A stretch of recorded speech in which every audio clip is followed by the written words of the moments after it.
Today in this video, we will have an overview of the chapter where we will talk about importance of language, imposition of language, and language being a key to the prison.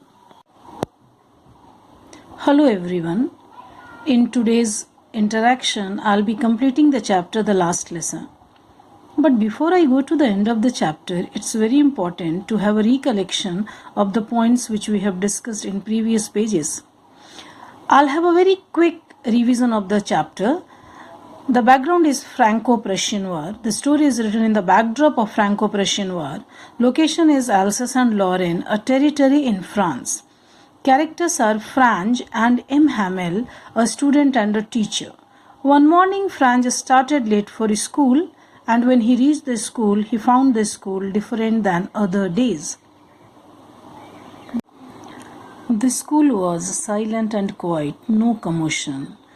All the students were sitting quietly, Hamel wearing new dress. M. Hamel suddenly announced Berlin's order that had the order to stop teaching French and to start teaching the language German. Franz regretted for neglecting the class, the language and the teacher.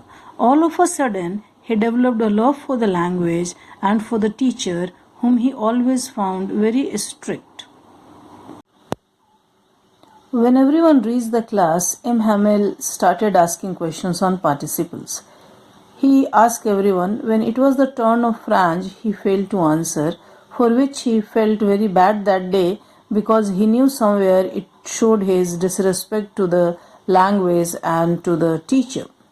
But his teacher didn't scold him. Had it been any other day, he might have scolded him, but being the last day, he just expressed his sorry feelings for Alsace for losing its language, its identity. He did not say anything to Franz. Rather, he explained it beautifully that it wasn't the fault of the students only. Even the parents and teachers were equally involved in developing this attitude of students where they have showed disinterest to the class and to the teacher. He said that even the parents and he himself must be made responsible because many a times he made the students water his plants instead making him sit in the classroom. It seemed that the teacher wanted to give everything to the students that day.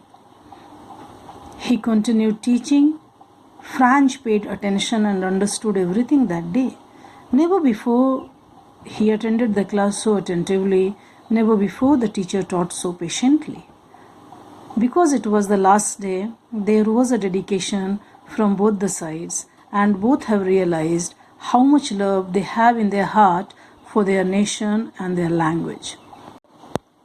Now, as we move forward, we see that M. Hamel, after praising the language French, continued teaching the class, and he wanted to make use of every bit of time because it was his last class. He gave grammar lesson, then writing work. M. Hamel had brought new special copies for the students in which he had written France, Alsace, France, Alsace. Very clear the meaning is he wanted the people of France never to forget the nation, never to forget the motherland, nor even the language. He knew it very well. If they'll keep remembering this, certainly the slavery will end very soon. There was no noise in the class except the scratching of the pen over the paper. There is one very specific sentence when Franz thought that could the Germans make the peasants sing in German? Will they make them sing in German, even the peasants? It has a very clear meaning that the mother tongue could never be snatched, could never be taken away. Mr. Hamel was sitting in a grave manner. He was lost in his thoughts because he had to leave this place after 40 years of his life. No doubt, 40 years means lifetime. Nothing had changed in the school of M. Hamel except that some plants have grown bigger, and the benches on which the student used to sit, they have gone worn, they have become rough, they have become old.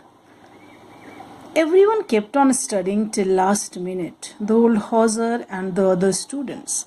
The old Hauser was sitting with his primary book. The babies even chanted the basic words. M. Hamel lost in his thoughts. He actually didn't know how will he leave this place. 2-3 sounds he heard. First was the church clock which struck 12, and that was an indication for the school to get over.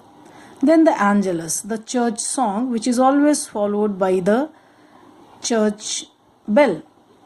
He also heard the sound of trumpet, the musical instrument which was being played by the German soldiers. It was an indication that they have emerged victorious. The sound of trumpet by Prussian was very painful to the ears of French as it signaled French slavery. I remember at this point the poem by Emily Dickinson, "Success is counted sweetest by those who never succeed." At last, he took a piece of chalk and wrote on the blackboard, "Vive la France," which means "Long live France." When M. Hamel took the piece of chalk and wrote it on the blackboard, after that it was very natural for him to face the students, but he was so emotional that he could not look into the eyes of the student. He just kept his back towards them, and then he gestured with his hand. He signaled them to leave the class. That was the very last minute of their togetherness, and that was a very heavy moment indeed. As I began the chapter, I told you that it is an emotional story.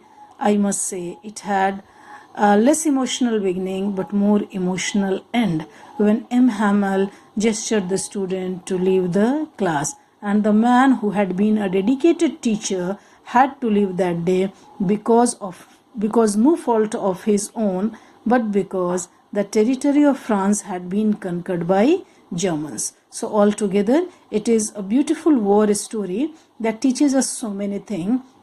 That war, the impact of war is not limited to the battleground. It reaches to every nook and corner of the country which is actually defeated by the other one. Thanks. Mr. Hamel wanted to talk to his students. He said, "My friends," said he, I. But something choked him. He could not go on.